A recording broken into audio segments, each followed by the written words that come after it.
You know, I remember my grandmother making these very same cookies. I don't remember tasting this bad. But Les, it's Christmas. You gotta have ham. That's what pigs are for. What do you think Carlson's gonna do? He's gonna do the fair thing. Well, brownie? Thanks. Who made these? I did. Maybe later. It's my little contribution to the Christmas party. Speaking of contributions, what do you hear from Carlson? Not a word. Here's the man to ask. How about it, Travis? Is Carlson gonna stiff us again this year? I don't know. He gave us each $25 last year. I know. People in prison get bigger bonuses than that. I know. They do? Who made these? Johnny? Listen, Travis, I got a tiny little gray-haired grandmother at home who's still watching a black and white TV set. Now, before she dies, I want her to see 8 is enough in color. I mean, that's a dream of mine, and that's why I need that bonus money. Now, what about me? Let's get to me now. I mean, my poor little daughter has sucked her thumb since infancy. She needs braces, Travis. Her teeth are all over the place. I mean, she's got one over here, and then she got one back here. I just want to fix those teeth. That's what my bonus is for. Very commendable. I'm just trying to be the best darn father I can be. Well, come on, Bailey. How about you? Well, I think grannies and daughters are very touching. But frankly, I'm in it for the bread, you know what I mean? The very simple truth is... Hi, Les. Hi, Andy. That for the last half-decade, Mr. Carlson has promised us that when this station reached fiscal soundness, we, the employees, would share in that financial good fortune. Well, my fine feathered friend, that time is now upon us. The chickens have come home to roost. Push has come to shove. The hogs have all gone to market. The cows are out to pasture. Look, everybody. I'm on your side in this, but it's Carlson's decision. Now, while he's a very fine, upstanding man with many enduring qualities, I do not think we can forget that he has Genghis Khan for a mother. Who has Genghis Khan for a mother? I do. Must be epidemic. Yes, sir, it is. Why aren't you on the air, Fever? I'm a morning man, and it's 5 in the afternoon. Well, just because it's Christmas doesn't mean we drop the ball. This is a business here. Last year you said it was a family. Yes, well, you know, it's a family business. Hard-nosed decisions have to be made year-round. I'm not here to win a popularity contest. Can't do that and run a radio station at the same time, you know. Can I have one of these? Yeah, eat them all. I think we just need to bear in mind that we're going to make this year's Christmas party the best Christmas party that WKRP has ever had. Being ever mindful that these are hard and frugal times.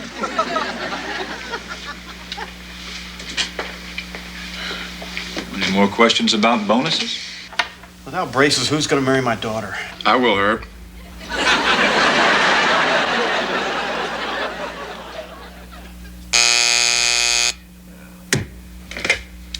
Hello.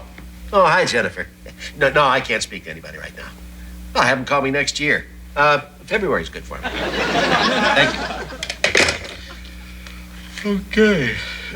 Now I know that you all feel like you should be getting a more substantial bonus this holiday season. The fact of the matter is we just simply can't afford it. We've made improvements, but we still must continue to reinvest. Like that. To reinvest the profits. Slight profits.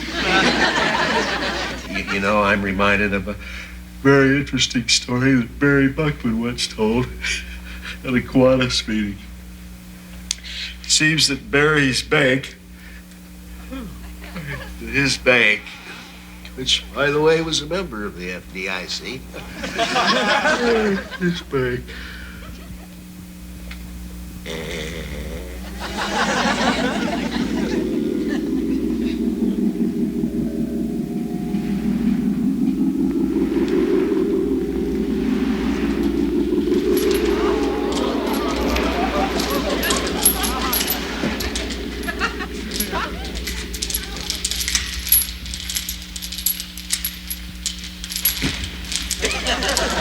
I'm sorry, he's very busy. Could you call us back in February?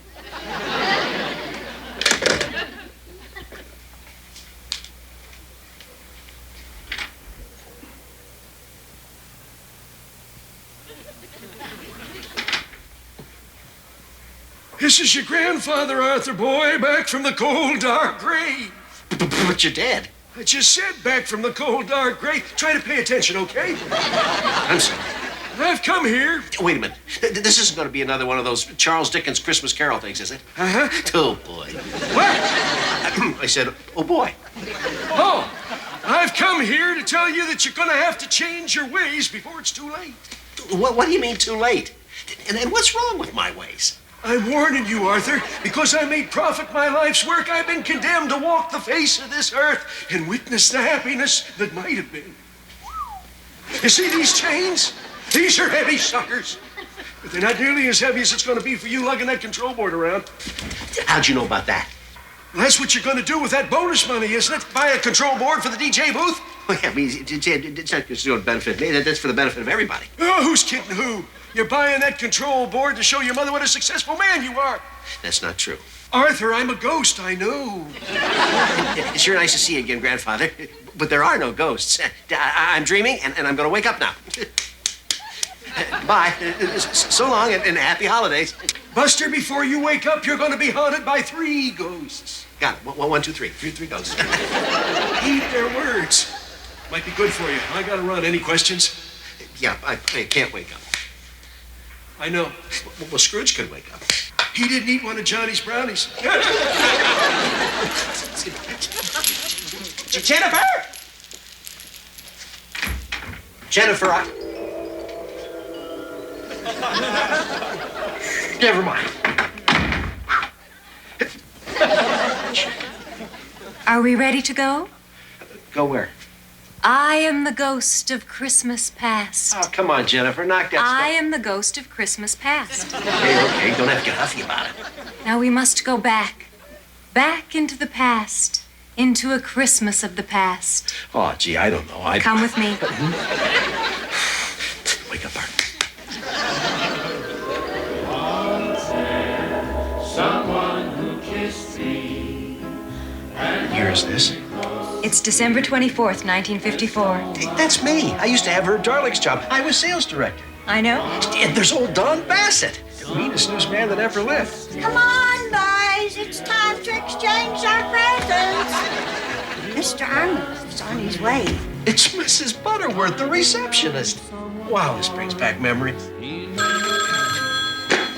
Hello, Arthur Carlson here, sales manager. Oh, hi, Mr. Finney. Really? Hey, that's great. Well, I'll be over right after the holidays. Yeah, thanks a lot. And Merry Christmas. Hey, everybody, I've got the Finney Volkswagen account. Oh, Arthur, give me a big hug. Oh, that's wonderful. I was quite a salesman, my day. Nobody's gonna buy those cars. They're too small and they're too ugly. It's a fad, just like TV. Don't you listen to him, dear. Your mother's gonna be so proud. Always trying to please Mom. Merry Christmas! Merry Christmas! Merry Christmas, Mr. Armour. Oh, wait, say, Mr. Armour, I got the Finney Volkswagen account. Oh, well, that's great, Arthur. Your mother'll be very proud. But we mustn't talk about sales now. It's Christmas. And why won't those announcers play Christmas music? Why does it always have to be this stuff? Rock and roll. Mr. Armour was a great guy. Worked in radio all of his life. Now, Mrs. Butterworth, I believe I've already given you your present. A black nightgown. And Don, this is yours. And if it looks like a box of cigars, you're right. Cigars? You're right. Arthur, this is for you. Gee, so big. Open it up, Artie. Okay, I will. You really wrap this up. What is it? It's a flamingo. Yes, it's for your yard. It's the newest thing. They're all the rage down in Florida. Oh, gee, thanks. My Armour. pleasure, son. Get a load of this. Shaboom, shaboom, yada-da-da-da-da-da, shaboom. Hey, Mr. Bassett. We ought to get this on the air right away. More McCarthy stuff. No, this is really important. President Ike played golf in Philadelphia. He shot an 84. Well, get right on it, Les. Front page news. Ooh. Merry Christmas. What is it? Well, it's a tie, Les, but a very important tie. You're no longer just an office boy. Don and I have decided to make you a real full-blown cub reporter. Full-blown? Oh, Mr. Armour, I promise you'll never see me without a tie again. Thank you. And now, folks, it's time for the Christmas bonuses. I'm sure Arthur's mother is not going to like this very much, but darn it, I run this radio station, and you people have got it coming. We're a great team if there ever was one. There's yours, Arthur. Oh, thank you. And Don. Thanks, Elmer. And there you go. Merry Christmas, Mrs. Butter. You know what happened next, don't you, Mr. Carlson? He shouldn't have done it. That he did it without Mother's approval. So she fired him. I don't know what other choice she had. Come on and have a drink, boys. Come on. Here we go. Mr. Armour was the one. There you are, my dear. Have fun spending Oh, that. there's a special Arthur. Time to go. Oh, please, no. Just one cup of eggnog. This is the specialty of the house. It's time to go. Goodbye, everybody. Merry Christmas and Happy New Year. Oh, how'd you do that? Mostly luck. Have you learned anything from the past? Look, if this was a successful station, there'd be no question about bonuses. Of course I'd give. Don't fade on me. Look, we're just beginning to see the light at the end of the tunnel. I mean, we're just now getting our heads above water, just starting to operate in the black. What else can I do? Don't go. Uh-oh. Gone. I'm alone. And in bad lighting again.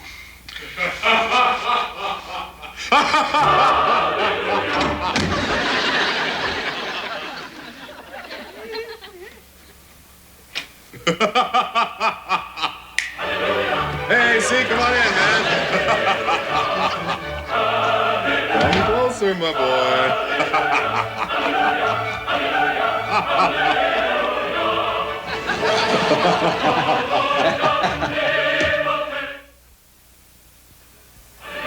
You must be the ghost of Christmas present. Say what? I said you must be the ghost of Christmas present. That's right. Can you turn down this music? Sure. Damn, that's fun. Boy, that's neat. Can I do that? I'm sorry, AC, you gotta be a ghost. You're just some guy having a dream. Can you turn up these lights? Sure.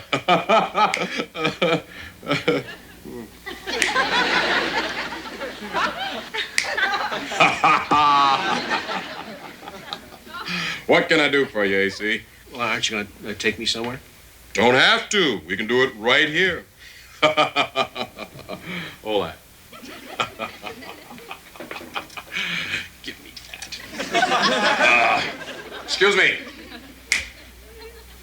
Uh-oh. Somehow I feel you're new at this stuff. Worship the man. I must be awake. There's her. Kowtow to him. I am his #1 yes-man lackey. And what do I get for it? Nothing. Zippo. Uno zero. I knocked myself out and worked three times as hard as any man, and this is the thanks I get. These are your employees, Mr. Carlson. We're a great team if there ever was one. Oh, Lucille? Guess what, babe? We're not getting bonuses again this year. I don't know why. We're a family business, huh? Where hard-nosed decisions have to be made, right, AC? I don't know, honey. I guess when she grows up, we'll just have to put her in a convent. He's gonna get his daughter braces with his bonus money. Bailey, one of us is going to have to work Christmas Day. Well, I'll do it. No, I'll do it. No. We'll flip a coin. Okay, It'll be tails. heads, Call it, Les. It's tails. tails. It's heads. She's lying. Okay? I'll work. But you won. No, I want to work. That's the spirit. Besides, I can't fly home. I can't afford it now. Use a credit card, I do. I don't want to ask my parents, you know. Okay. Bailey, did you try to steal my quarter? Yes, I did. Andy, I just tried to steal a quarter from Les. Why? Why can't you talk to Carlson about the bonuses? Well, Les, I just did it. What did he say? And he's taking a nap. I don't see how he can sleep. It's the brownies. Andy, I gotta tell you something. I've had 3 job offers this year, 1 for money. I just have got to start thinking about myself. Me too. I mean, radio is my life. But I swear, wholesale appliances is where the money is. You know, Andy, if people could just feel somehow as if they were sharing in the station's progress. I know, Les. Some things are more important than money. Oh, I know that. More important than money? Oh, look, everybody. You tell him, Andy. Carlson is, Carlson is what? Go on. well, he's Go on. cheap. Right. Oh, what? He's a skinflint. He's a tight one. What else can I tell you? Look, he's I don't want to see any more of this. Can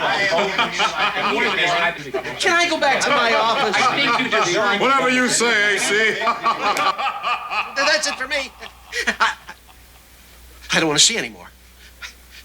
To heck with the control board. Where's my checkbook?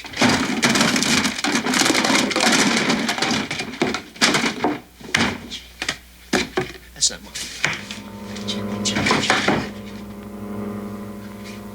Aha! Yeah. You're too late, Fever.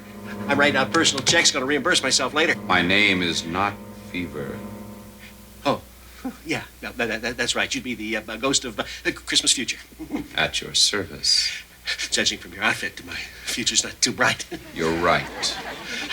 Don't see it. You must see it. No, look, I'm doing away with the control board. Hey, yeah, that's out. Writing the checks. You just go on home. Go away. This trip is not to get you to write the checks. It's not. No. This trip is for you to understand the true spirit of giving. It's to teach you goodwill among men, peace on earth, God rest ye merry gentlemen, joy to the world. Great. Adeste That's Fidelis. different Well, this trip is also to decide how big the checks will be. then. You ghosts never give up, do you? We're just here to help, Art. Look, if it hadn't been for one of Johnny Fever's brownies, I wouldn't even be in this dream right now anyway. Oh, lighten up, AC. There's nothing wrong with those brownies. Just because it was Johnny. Everyone always jumps to the wrong conclusions. Poor Johnny. Always trying to do the right thing. Always misunderstood. Johnny was the kind of guy that always... Look, can we just go? Always... Sure.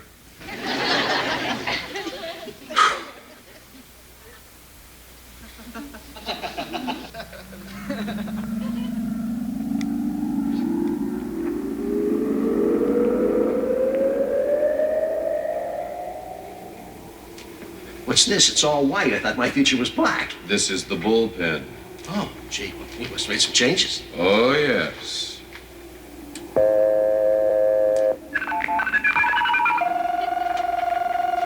Good morning. This is the Zeroid Corporation of Cincinnati, Ohio. Hello, Herb Tarlick here, General Sales Manager of WKRP in Cincinnati. Hello, Herb. I'm going to ask if your company would like to advertise on our station. No, thank you, Herb. Perhaps I could call back next week. Yes, Herb. Please do that. This has been a computerized transmission. Okay, fine. How far in the future are we? Not as far as you would think. Where is everybody? The entire station has been automated. Herb is the only employee. There's no one else here.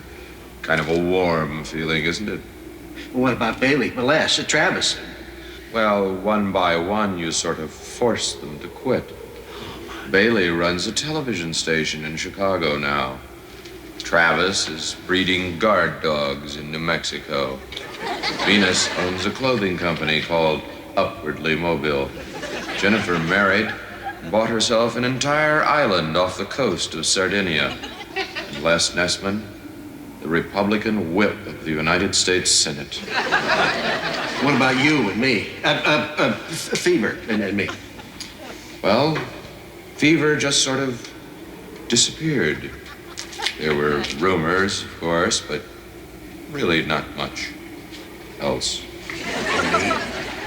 No, don't tell me. I don't want to know. I'm dead, aren't I? Don't tell me. I don't want to know.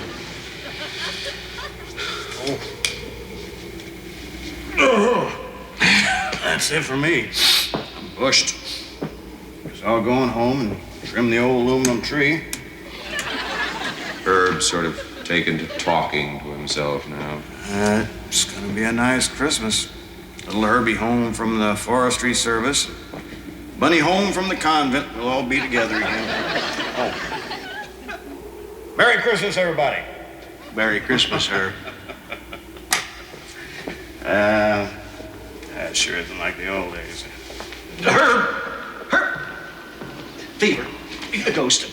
Whatever. It doesn't have to end this way, does it? I don't have to die friendless. They say that people change their destinies just by missing a bus. Oh, then things can change. Things can be different. Maybe. Then take me back. Please, I'm dreamed now. You must change your ways, AC, or else it will all end like this. Not a pretty picture. Come on, Fever. Give me a break. Give me a break. I don't want to. I want to live forever. Is that too much to ask? Mr. Carlson? Jennifer, it is you. Huh? Then it's over? The dream is over?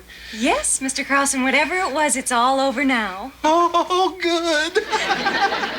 Where's my checkbook? Left drawer. That's wonderful. Just great. Where's my checkbook? Left drawer. Oh, yeah, my checkbook. Hey, when's the Christmas party? About 20 minutes. Oh, that's wonderful, and I got plenty of time. You know, Jennifer, I saw ghosts. Yeah, real ghosts. Mr. Carlson, that was just a dream. There were no ghosts. They were wonderful. Merry Christmas, AC. Oh, Merry Christmas, Johnny. Merry Christmas. I saw ghosts. Yeah, real ghosts. Yeah, they showed me the light. You know, success at the expense of your friends is not success at all. It's better to give than to receive. That stuff's true. So I'm going to get big bonuses this year. Big bonuses. I guess talking to dead people will do that to you. Yeah, it certainly will. Oh, golly, we're a team if there ever was one. You know, Mother probably won't like this, but darn it, I'm running the station. And you people have got it coming. Listen, Fever, those brownies, I want them. I'll take those things over to Mother's house and I'll put one in her martini. I'll see you at the Christmas party. Merry Christmas. Jingle bell, jingle bell. Merry Christmas.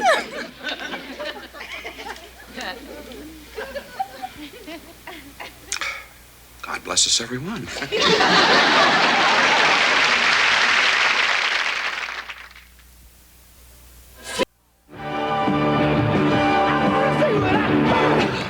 All right, Rough Boys from Pete Townsend, and it's 8:07 in the a.m. on the mighty KRP where the I doctor... don't like this. Do something. Well, we could huddle together.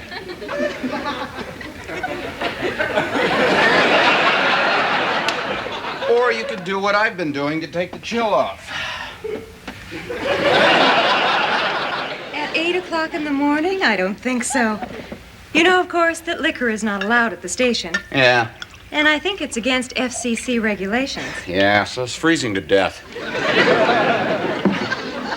Really, it kind of warms you up some. You sure don't want? Well, maybe just a little sip. Not very much, though. Oh. These are unusual circumstances. Yes. You know, Jennifer, I've been wondering,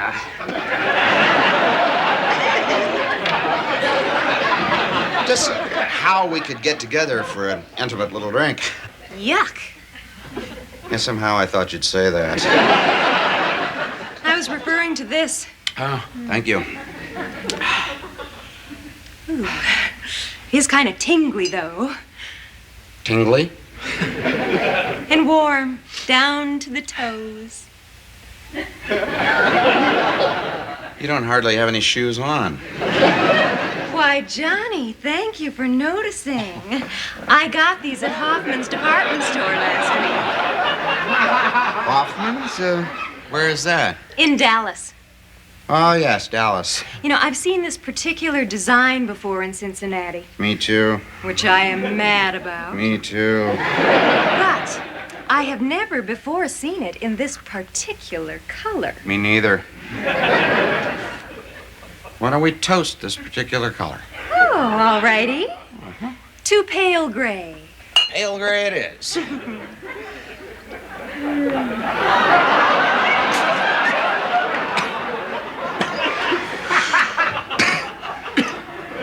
Don't you just love pale gray? Yeah. Jennifer, not to change the subject, but were you expecting Mr. Carlson's mother to come by the station today? No, I don't think so. Did she ever just drop by unannounced? Never.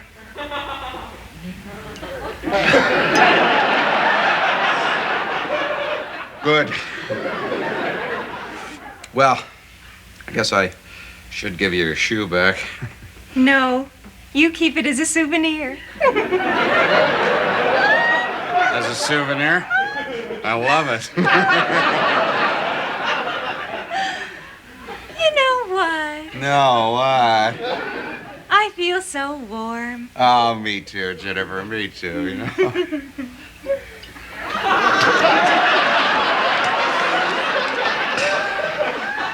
As a matter of fact, I'm starting to sweat. I usually don't drink. Neither do I, at least not at 8 in the morning. I suppose you're here for a very important reason. Yes, I am. Well, why don't you just make yourself comfortable and I'll walk this way. Arthur tells me he's at his desk every morning at 7. What a laugh. He's here every day at 6. He comes in at 6? Usually 6, but today he's just a little late. Ooh. You know, I think I might just have a touch of this brandy. I've never been so cold in my life. Ooh. Oh, please do. Thank you. Good Lord. Where does Fever get this stuff? I think at a hardware store. I really gave him a good scare, didn't I? Johnny? Well, maybe just a little.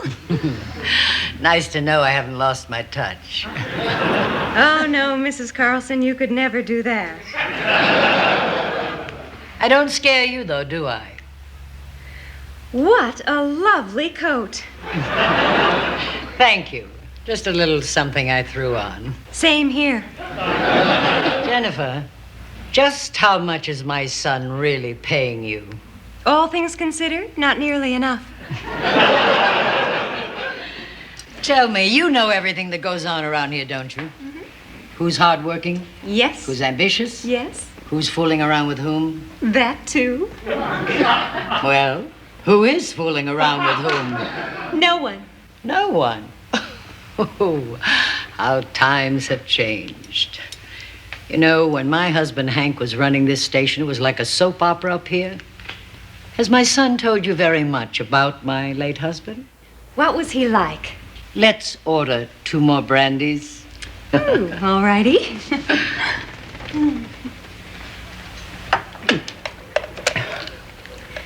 Johnny, Mrs. Carlson would like to see you in Mr. Carlson's office. But you must come and bring the bottle. Bring the bottle. Your husband? Oh, yes, Hank. He was a hulk of a man. And yet, he had this youthful something about him, this Huck Finn sort of quality. Come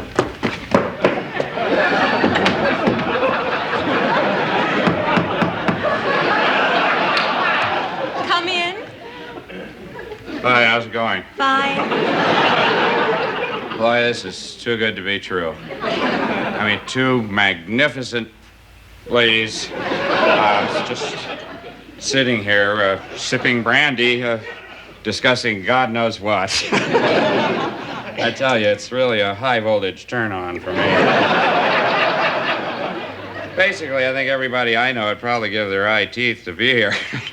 For that reason, I'll be very quiet, and I'll just sit down over here. This is a private conversation, Fever. Really? Put the bottle back on the table. Well, I guess, since you're drinking, it's All right if I drink. I don't work here. Ah, that's a good point. Good point. And what a shame that you don't, ma'am. Many is the time I've said that. Believe me, I wish you were around more often. And I mean that sincerely, I do. Truly, ma'am. Miss, Mr.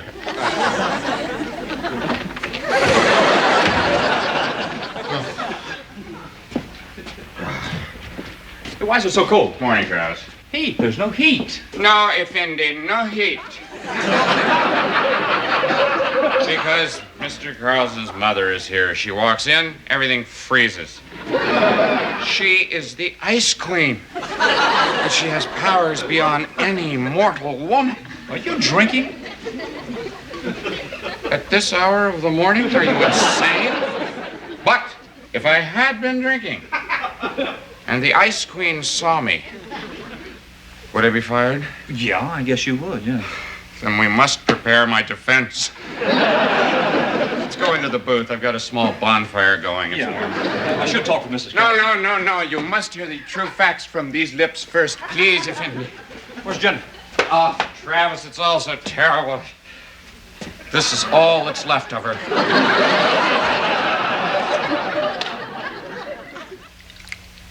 I was on the Broadway stage. Does that surprise you?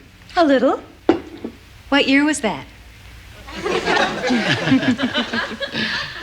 I started in the chorus, but I had talent. And before long, the parts got better. That's how I met Hank. He saw me in a play and he came backstage after the show.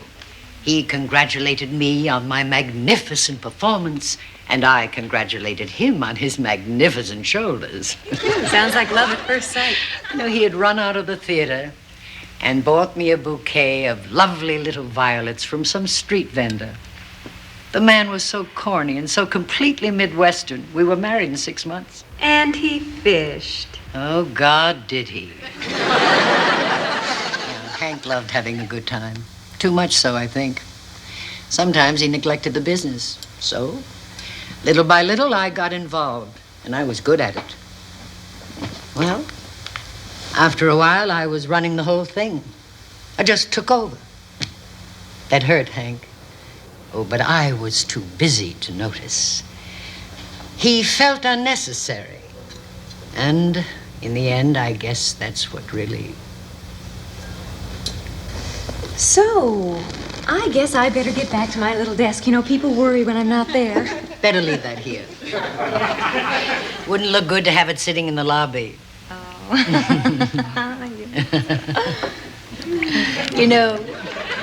I think I'll just buzz the booth and tell Mr. Fever he's still got a job.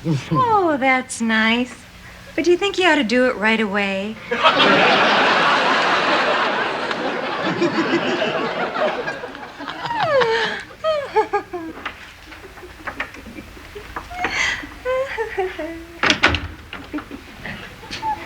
Hi, gorgeous. Any messages?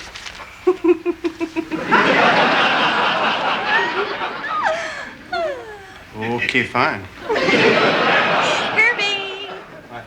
Take off your coat and let me see if your belt matches your shoes.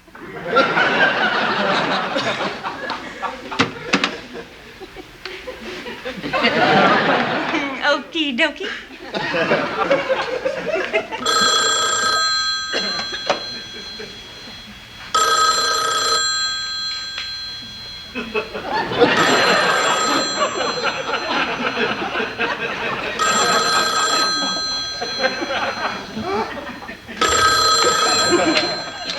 Hi-ho, WKRP.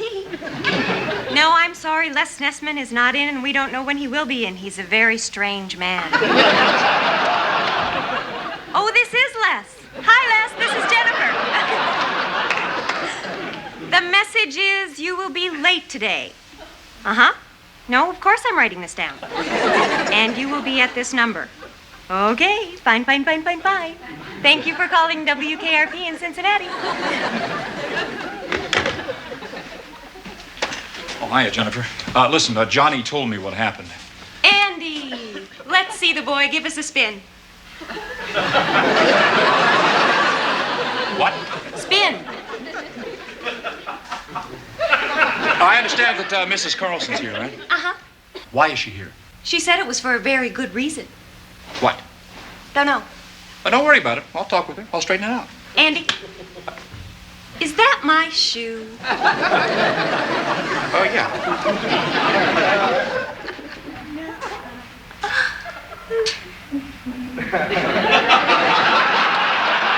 Honestly, you're a reprobate and a bum.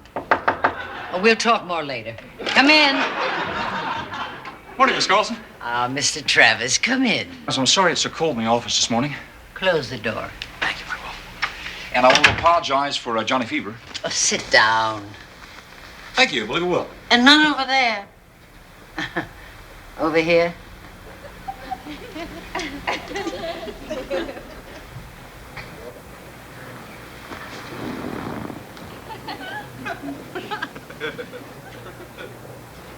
So you're a cowboy.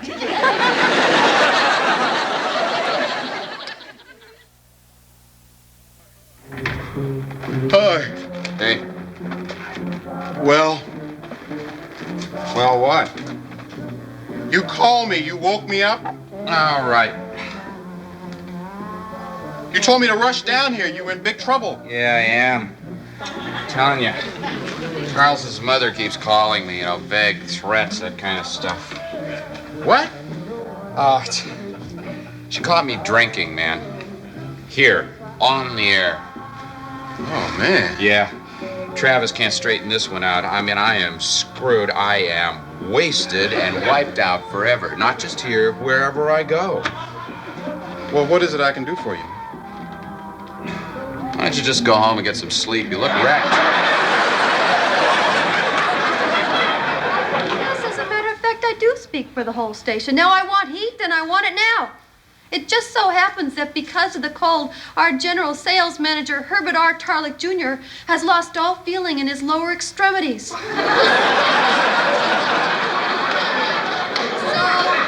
let's get on the stick down there. Thank you, and goodbye. Oh, hello, Venus Coffee. Oh, wonderful. Oh, make it hot. Oh. Hey, Andy. Hey, you know what? Carlson's mother's in his office. Why? I don't know. It's very strange. I think that she's drunk, if you can believe that. I think Jennifer's been drinking a little bit, too. She has? Yeah, I think so. I thought she was just making fun of me. Excuse me. Where you going? If Jennifer's drunk, I gotta take my shot. Listen, Herb, you fool around with Jennifer today and you're a dead man. You mean killed or merely fired? A dead man. Oh, well, hell. Listen, another thing. I just had this very strange conversation with Mrs. Carlson in which, and I'm not kidding, she put her hand on my knee.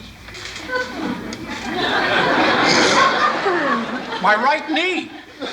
Now, what do you make of that? Gee, Andy, I don't know what to say. She kept calling me cowboy. Cowboy? Boy, Andy, sounds serious. What's serious? Mr. Carlson's mother touched Andy's person. Where? What we call the knee. Why? Because, Les, she's been drinking, and I guess Andy tried to make a move. Wait a minute. She was just trying to be friendly and... Oh, this is disgusting. It's not disgusting. It's far from it. She was, you know, I've lost a great deal of respect for you both. It was nothing. I'm sorry, this is white folks' business. Wait a minute. She was just trying to be cordial. For a change. I just cannot listen to any more of this. Wait, you're just trying to be nice, that's all. Actually, right now would be a good time to hit her up for some station improvements. You know, this is all so unfair. I can't go see Jennifer, but you can get it on with Mr. Carlson's mother.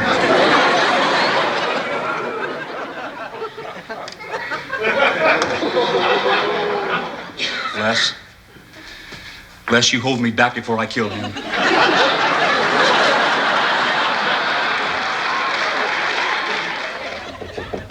Come in.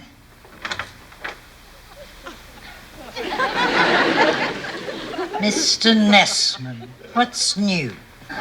Mrs. Carlson, do you know that I have no walls?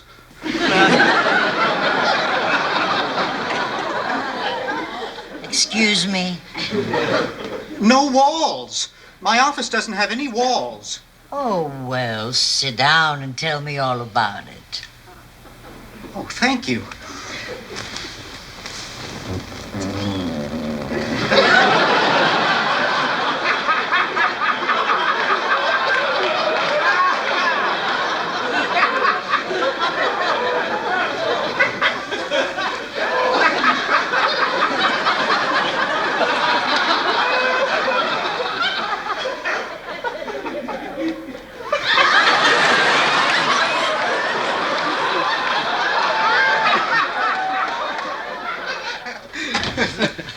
Hi, Herb. Mother Carlson, how nice to see you. What a lovely surprise. Down, boy. Yes, ma'am. See, Mrs. Carlson, no walls. I put the tape where walls should be. Really? Yes. To me, these are walls. Why, Les, that's positively insane. I adore it. I don't understand. Well, a person who thinks he has walls is infinitely more interesting than one who does. I mean, why be cooped up with walls when you can have tape? It's ingenious.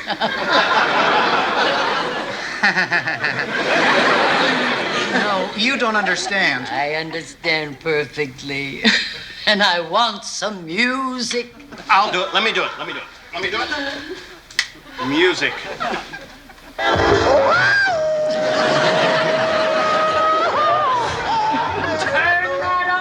Yes, ma'am.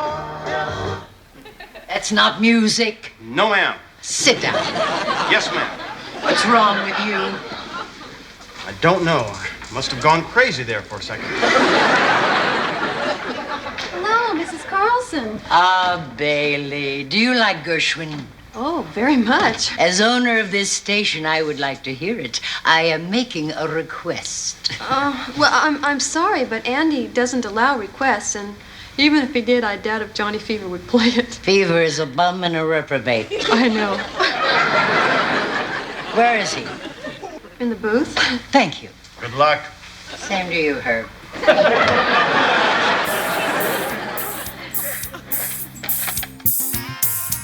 Look, I'm not drinking. Gershwin. Gershwin, do you know of him? Yeah. Play him.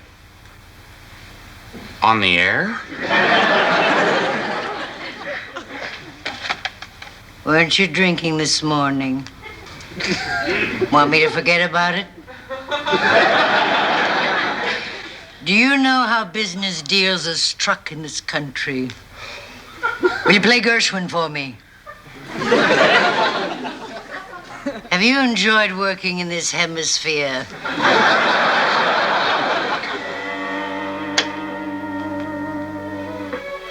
This is WKRP, where the doctor dares to be different.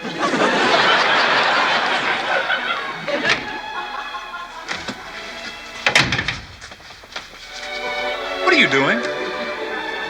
Saving my butt the American way.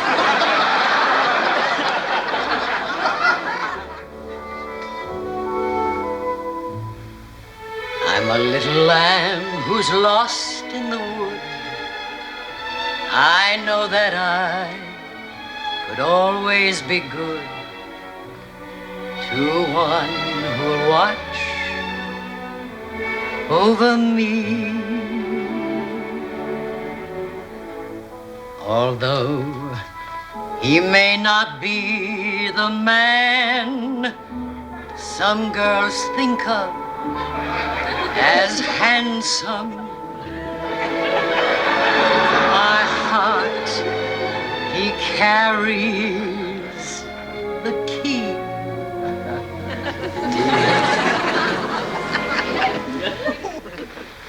Won't you tell him, please, to put on some speed?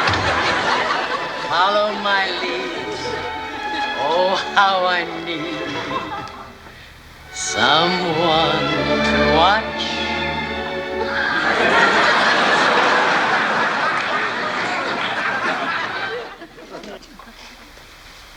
Mrs. Carlson, would you like a couple of aspirin? No, thank you, Jennifer. That won't be necessary. All righty. Morning, Mr. Carlson. Morning. Mama! Where have you been? I stopped by to pick you up. You weren't there. Well, obviously. You were here. Yes, I was here, making a complete fool out of myself. You? I haven't acted this way in years. Well, I wouldn't worry about it, Mama. You see, up here everybody makes a fool out of himself, but it's okay. You know, I've driven to every florist in this town, can't find violets. Does it have to be violets? Well, this year we just won't take any. You don't like doing this, do you? I don't like cemeteries, no. But it's important to me. You don't forget a man like your father. Yes, ma'am. I understand you're usually in by 6. 6 what?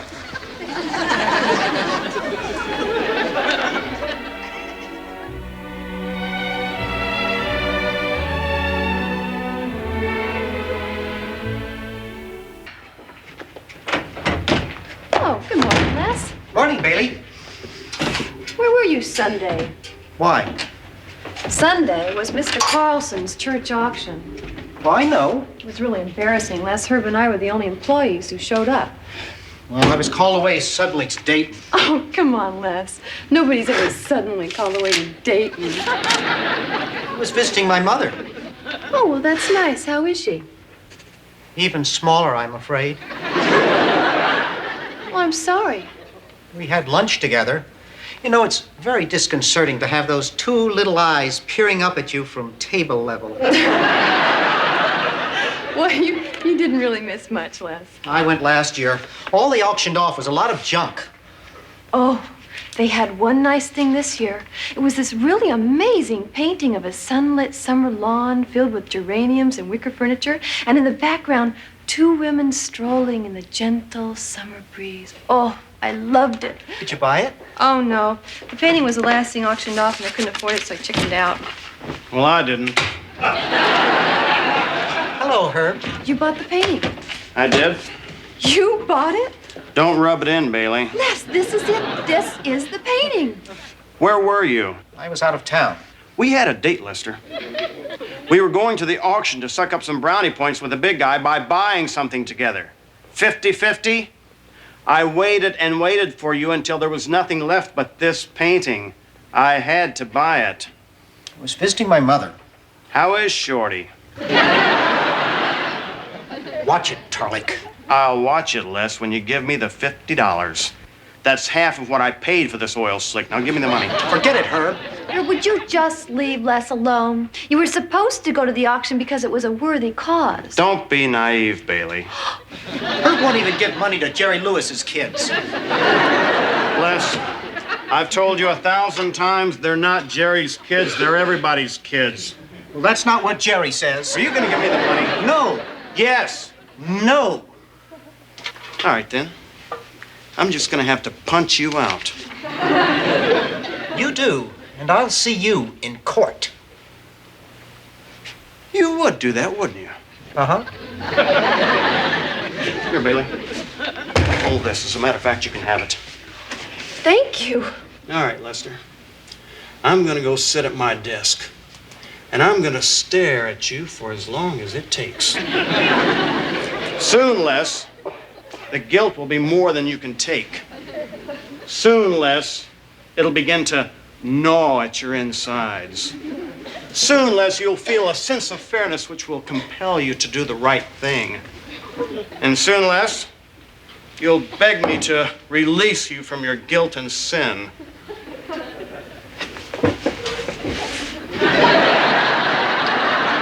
I dearly love the sound of a bagpipe.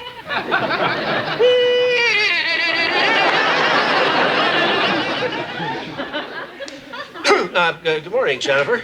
Now, how was your weekend? Okay. It's just so unfortunate I had to be in Spain on Sunday and miss the auction. Thank you for those appliances you donated. Well, there are just so many washer-dryer sets a girl can own. Yeah, I bought these little fellas at the auction. You know, this kind of craftsmanship is almost a lost art, Jennifer. So rare to find nowadays. And it's not immature for a grown man to have toy soldiers. This is a real hobby. Nothing to be ashamed of. Oh, yes. Yeah. May I see them? Oh, absolutely. No, I caught little Arthur trying to shoot their heads off this morning. Oh, dear. Yeah, with an automatic pump gun I haven't seen before. Sometimes that boy frightens me, Jennifer. I'm sure he's just going through a stage, much like Germany did. Sometimes I fear he's connected to some darker force that could shake the world. Well, maybe not. Hey, big guy, 2 questions. 1, why is Jerry Lewis so popular in France? Ha! Just kidding. And 2, how much did the auction take in? We took in over $10,000. Ooh, right on to the church. I love it. I bought a very expensive painting. You? You bought a painting? That's right, Jenny Pooh. And do I see a bullfighter emblazoned across a field of black velvet? Unfortunately, no. It's just one of those oil things, but what the heck? It's for a good cause. I didn't know you were interested in art, Herb. There are a lot of things you don't know about me, baby. I know. And thank you. Herb, is there something I can do for you? Because I'm about to become very busy here. I'd just like to say how much I enjoyed the auction. And I'm sure the staff who didn't show up had perfectly good excuses. Except Les, of course, who did a no-show, or as Les just said to me this morning, hey, that's Baldy's auction. I've got better things to do with my Sundays. Well, I certainly appreciate your support, Herb. Oh, hey, you know, I'm just glad I was able to open up my heart, my pocketbook to buy a painting, which, in all honesty, I don't like that much, for a church I'm not really a member of, to help find a cure for a disease that, quite frankly, doesn't affect that many people. Well, thank you, and I mean it. Thank you. No, thank you. Herb, exactly what is it that you want? Would you be interested in buying that painting back? No. Perfect, I understand. So what if I don't have the money to take the family to Milwaukee? Oh, well, for months now, you know, Lucille has been planning a family trip to Milwaukee to tour the different breweries there. Her brother is an assistant brewmaster. Did I ever mention that? No, probably not. Well, to make a long story short... Herb, look, will you get out of my office if I buy your painting? Yes, sir. Well, exactly how much you want for it? Well, whatever you feel in your heart is right. Oh, how about $10? Oh, gosh. I'll probably need a little more than that. You see, I paid $150 for that painting. Were you there when that painting was auctioned off? Yes, I believe you were. And come to think of it, I got that painting for $100. What am I thinking about? I'll give you $50 if you get out of my office right now, $20 if you're still here 20 seconds from now, and $10 if we're face-to-face a minute from now. I'll be right back before you can say, thanks, Herb Tarlick, for helping my church. What do you mean it's your painting? Well, you gave it to me. It's mine. When? 10 minutes ago. Where? Right here. You said, here, you can have it. Bailey. You can have it as just a figure of speech. People say it all the time. It doesn't mean anything. It's like, thanks a million or so's your mother. It's my painting, Herb. Thanks a million. I really don't believe you. I just don't believe you, Bailey. You come in here every morning in your freshly pressed outfits and your freshly scrubbed face, and you sit here all day, hardly speaking above a whisper, and then, when a man is vulnerable, shaken, upset, you just reach out and rip from him what is rightfully and fairly his. Bailey, I'm just so disappointed. Herb, so's your mother.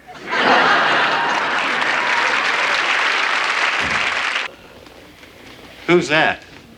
You've never heard of them? No, maybe. Well, Herb, they're a very rich old family. You know, half the paintings at the county museum were donated by them.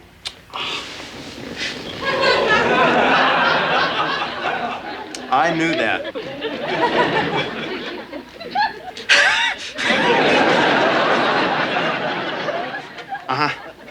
Would you please have Mrs. Van Giesen call me? Right.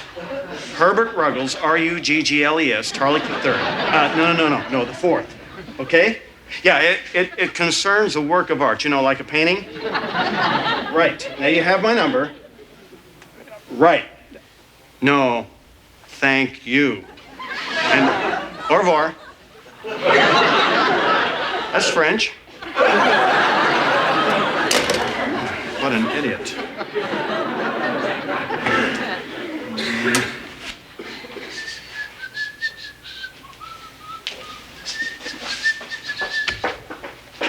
Herb, We gotta talk, Bailey.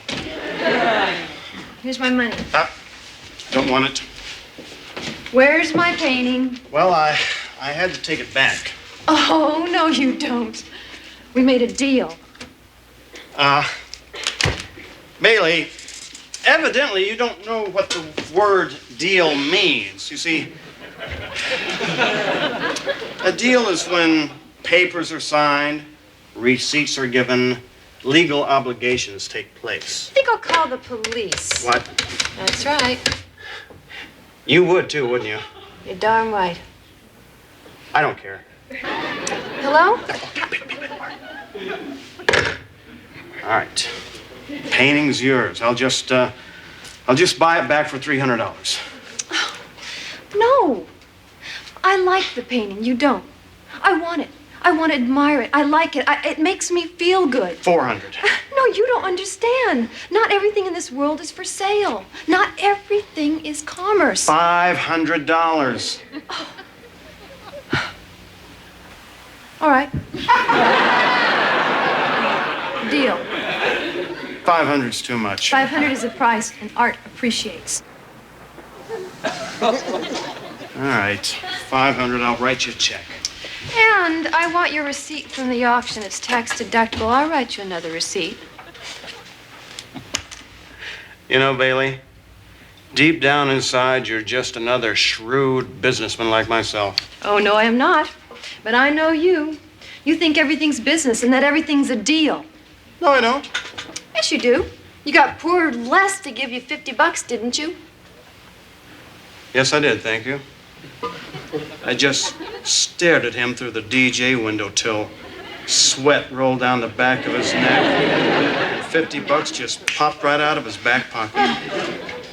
And at home, you're a real sweet guy with the kids. I am? Okay. Your 200 and my check for 3. Okay.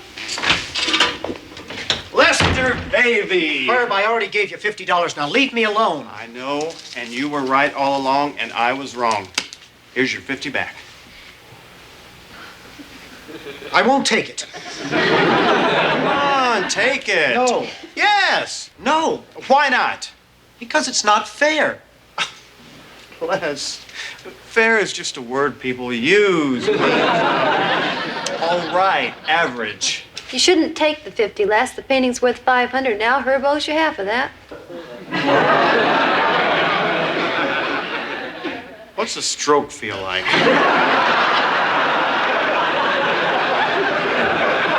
Well, obviously, you found another buyer. Half the sale price must go to Les. No, I didn't find another buyer, really. I'm not lying this time. I mean, I'm not lying. Now, look, I just want the painting. I tell you what, Les. I'll give you your 50, and I'll write you out a check for 100. Well... Don't do it, Les. Do it, Les. Trust me. All right, Herb. I hate him, but he's my best friend. Les, it's so dumb. He has found out that the painting is valuable. This is another one of his little schemes. Is that true, Herb? Okay. All right, Les. It is a scheme. But when have you ever known any of my schemes to pan out, huh? I mean, when was it that I never wound up on the short end of a stick? And the 50? Herb, do you know anything about a call for Ruggles the Fourth? Oh, I'll get that, thank you. Hello, Mrs. Ruggles? Oh, I'm sorry, Mrs. Van Giesen, I'm Ruggles. Right, listen, I purchased a painting which you donated to a church auction. Yes, right. Would you be so kind as to, give me a brief history on that painting? Thank you. Uh-huh. Uh-huh.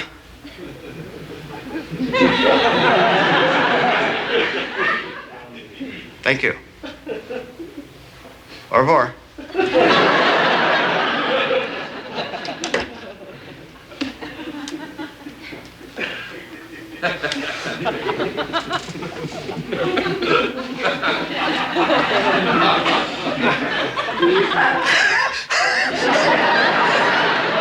Are you okay?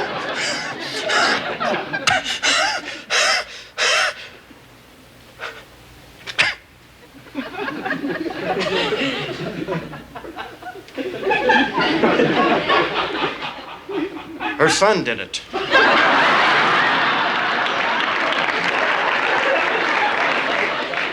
He paints a painting a day. Because he's in prison for selling Quaaludes. Looks like the roosters have come home to roost. That's one way of putting it. I'm out. Let's see.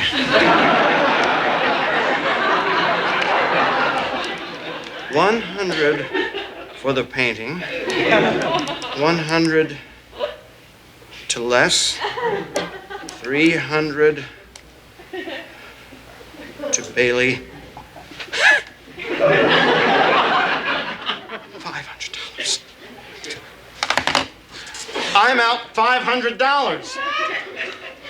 See where greed got you? Please, Bailey. No lectures. Herb, I want to buy the painting back. You do? Yes, Herb. For $500? No. I'll keep my cash, and I'll just tear up your check. Bailey, you'll be getting the painting for free. Really? That's not fair. You mean as in state fair? Oh, Bailey. Please, Herb, no lectures. Okay. You're lucky. I hope I don't get luckier. Where is it? Behind the couch. That was a very nice thing for Bailey to do. She could have kept your check.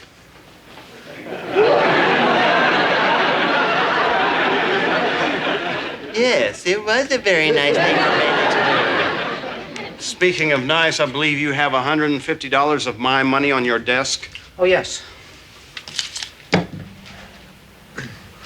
Herb, I think you ought to learn a lesson from all this. So I'm going to give this to Jerry's kids.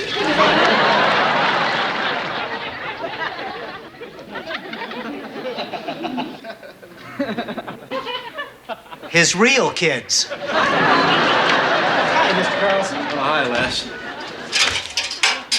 Say, where were you on Sunday? Yeah, where were you? I was in Dayton visiting my mother, Mr. Carlson, something I'm sure that you can appreciate. But I wanted you to know that my thoughts were with you in your very fine auction. Oh, it's very kind of you, Les. And I would like to endorse this check in the amount of $100 as my small way of letting you know I care. Oh, thanks, Les. Now I must say goodbye so that I can go home and prepare my work for tomorrow. Goodbye, Herb. Now, is that some kind of a guy or what, huh?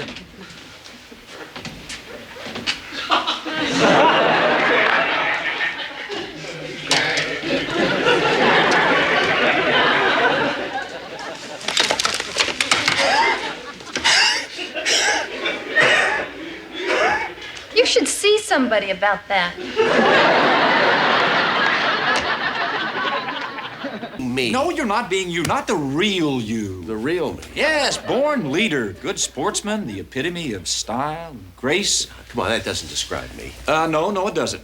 Let me explain why I said that. Now, you're trying to talk me into something I don't want to do. Now, that hurts, Mr. Carlson. That really hurts. I'm sorry, Andy. I'm under stress. Yes, and the way to alleviate that stress is to go out tonight and give that speech. You son of a gun, you are trying to talk me into Yes, I am, but I'm doing it for you. I'm frightened.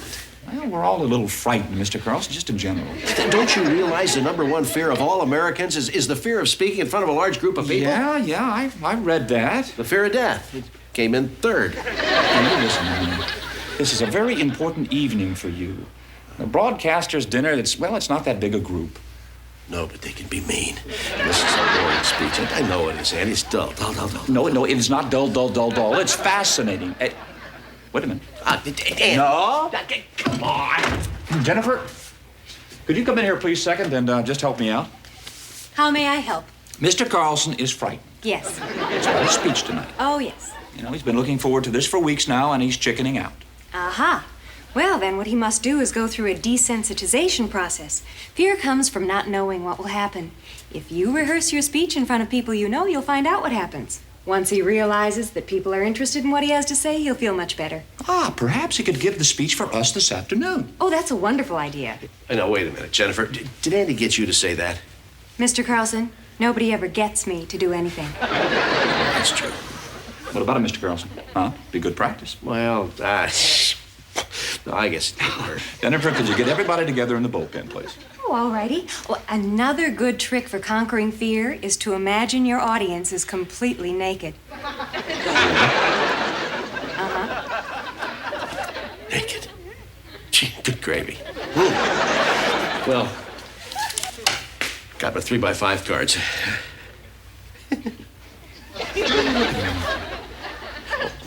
No reason. Now, wait a minute. Will you just... No, I promise.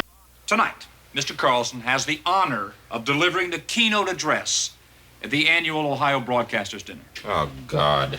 Since none of you people are nice enough to have been invited to that function, I have asked Mr. Carlson to preview that little talk for us, and he has graciously agreed. So, ladies and gentlemen, the incredible Art Carlson. Come on. Thank you. That's... Remember what I said. Huh? About what? Oh.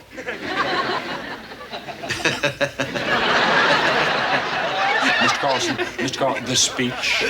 Oh, yes, excuse me. The speech. Radio. What is it? Where did it come from? And where is it going? Oh, no. Who would have thought that back in 1920, when station KDKA in Pittsburgh was granted the first commercial license, the radio would have become what it has? If any of you here can remember back to those times, you're probably quite old, so I'll speak up if you want me to. Let's ask ourselves, what is radio's importance to us all? How important is it? Does it affect our lives? To answer that question, let me begin by asking you a question. Why is it the radio station is always the first thing that gets captured during a revolution in one of those little temperamental southern countries? Interesting thought, isn't it? Well, if you want to take over a country, you need to communicate with the people. You must, therefore, have the airwaves... Forgive me, darling. I'm sorry for these constant interruptions. They cannot be avoided. I have my duties. See, I said I did not wish to discuss it any further. Gracias, Buzzy. I'm sorry, my dear. Oh, Franco. There's been some rebel action today near Esteban, but it is of no great concern. I wouldn't want to take you away from your responsibilities. If anyone could, it would be you. But I'm a servant to my people. My people are my children, so I am their father.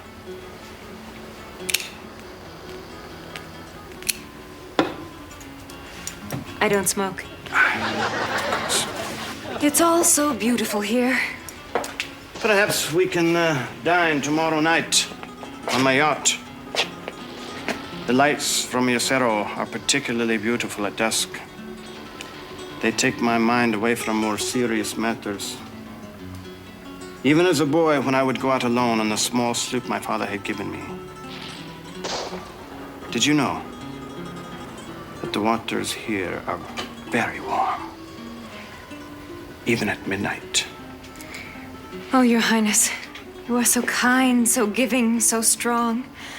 And I wouldn't want to cause you any more problems than you already have, but I think I might be very much in love with someone for the first time in my life. It is possible that I too may be in love with someone. The Pope has again refused a divorce. Ricardo called me today from Rome. He says the situation is quite impossible.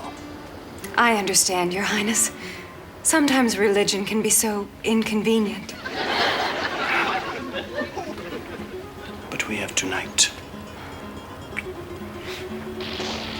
And the night after. Oh, no. I have so much more than that. I have the memory of all these nights, and I hide them away under my pillow. My darling.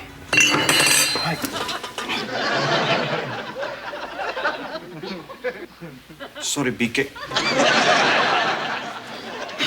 Sorry, big guy. It's just that your speech, it just made me want to jump up. Thank you, Herb.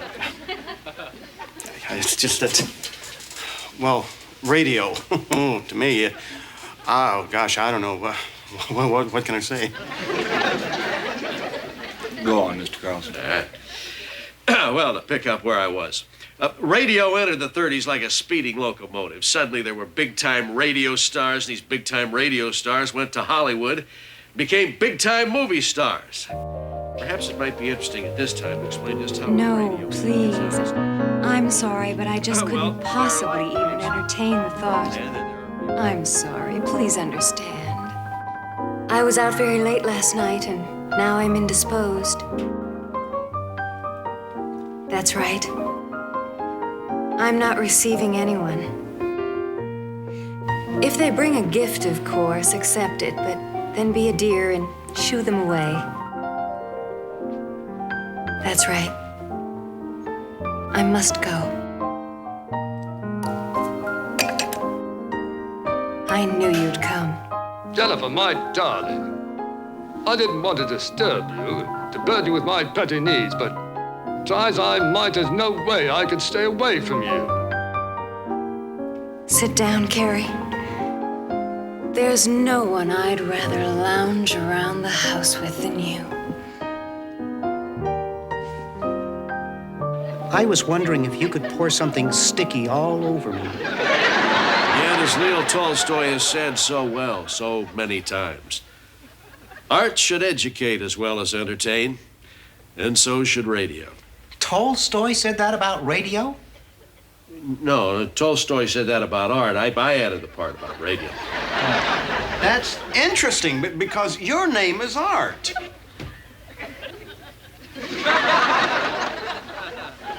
As I was saying, in 1937, the CBS radio network sent Edward R. Murrow to cover the Second World War. Oh, boy, he's my hero. And by doing so, changed the face of radio forever. Who can forget the men, the machines, the invasions, the blitz, the rationing, the general unpleasantries? London at that time was a city cut off, except for the unending supply of material from America. And of course, radio. This is London, on fire tonight as it has been for the last 10 days. But while it is a city aflame, it is also a city unvanquished. Hitler has certainly made a terrible mistake, for here there is renewed determination. Even as we witness the unimaginable destruction and inhumanity below, we witness also the iron will resolve of a people. That resolve is one flame that cannot be extinguished. This is Lester Nessman, high atop Westminster Abbey, saying good night to all America from this valiant isle. Les! must get off of this building. It's too dangerous. No.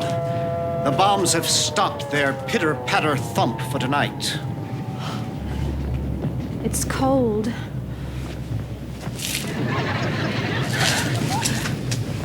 Do you mind? No, I don't mind. The world could use a little human closeness right about now.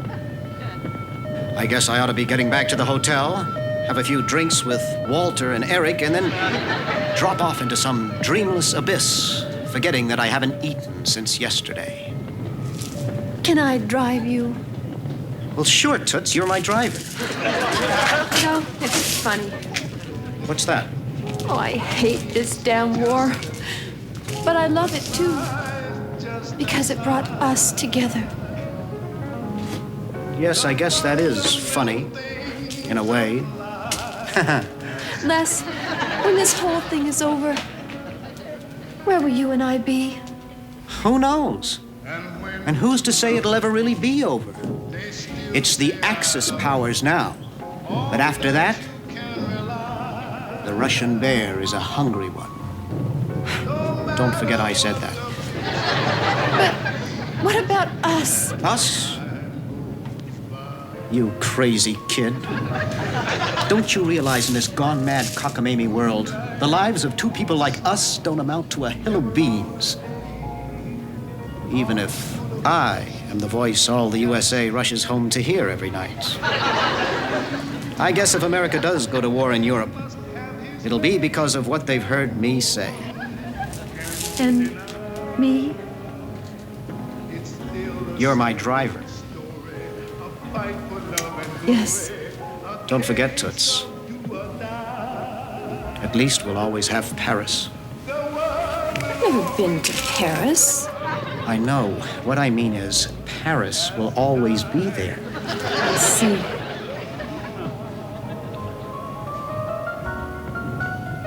What are we going to do? Why don't I meet you at the car? Okay.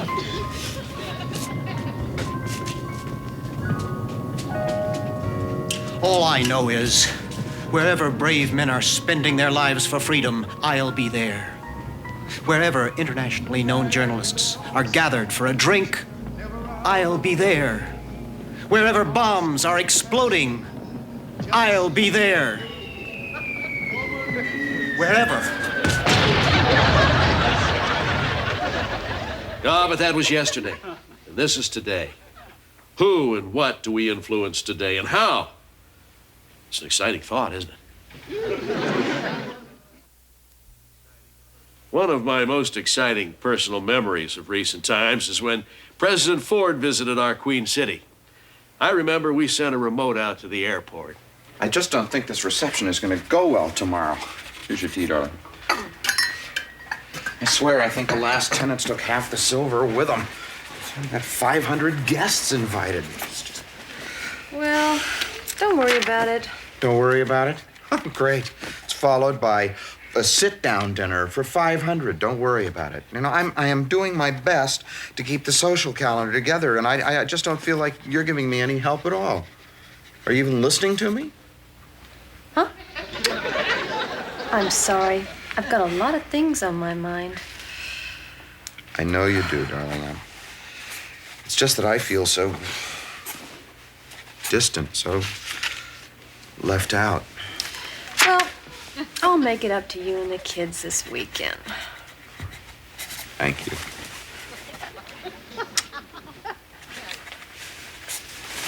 Do you think it'd be okay if I brought some friends by the Rose Garden on Friday? Sure. I'll be at Camp David most of the day. Oh, thank you. What? Thank you. Thank you, I'm honored, etc. To the brand new Prime Minister. No. To our recently recognized friends in the Asian community. Good. We say, Who is it that makes radio run? Well, it's the dedicated men and women like yourselves who run the stations. And don't think running a station is easy. Far from it. Bringing a station together under a single banner of leadership is no easy task. I would like you to make Herb get off the planet. All right. I'll speak with him. I'm sure he'll be happy to do me a favor. Thank you, Andrew. And perhaps one day you can do me a favor in return. Oh, that would be fun.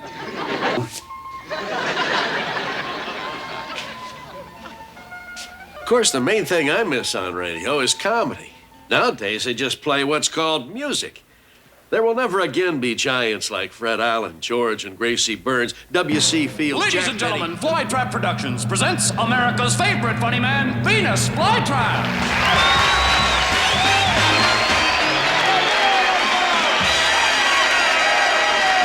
Thank you very much. Hey, what a house. Look at this guy. Woo! Thank you. Love you. Love you, Rita. Look at all these people here just to see me. Hey, am I touched? I want you to know that I really care about you being here. I really do. I love you. Hey, Frankie. Sammy. Wayne. Thank you for the bell, baby. Hey, what about this town, huh? I was in a casino last night. Was that place crazy or what? Now, what about that Iran stuff? Is that a country or a joke? Thank you very much. And what about those airports? Are they something? Hey, how many of you folks out there are married? Come on. Do I have to say any more? Thank you, Richard. That's funny! What was that?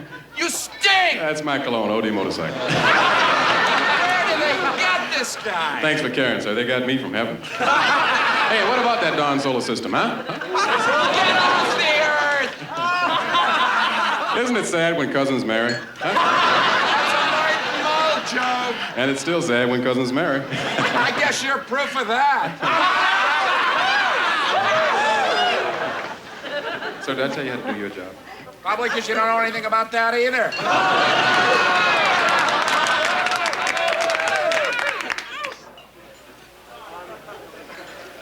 Fever! Hey, man, that's Fever! What are you doing here? Talk, country, easy listening, and of course, contemporary music. In the area of rock and roll, that field is dominated by the groups and individual stars whose songs speak for entire generations. Where you been? You're 6 hours late. I've had some personal business to take care of. That's all right, sweet Jimmy. We love you. We love you. Listen to him, sweetie. We love you. I want you. Get that girl out of here. Get downstairs. Solly, great to see you. Hey, baby. The stuff is here. Oh, crazy. Who is that guy? This is my Jamaican doctor. I love you. I love you. You'll do this in Europe. Play it. Play it. I want you there. Play it. He's here. The star of our show, the incredible Art Carlson.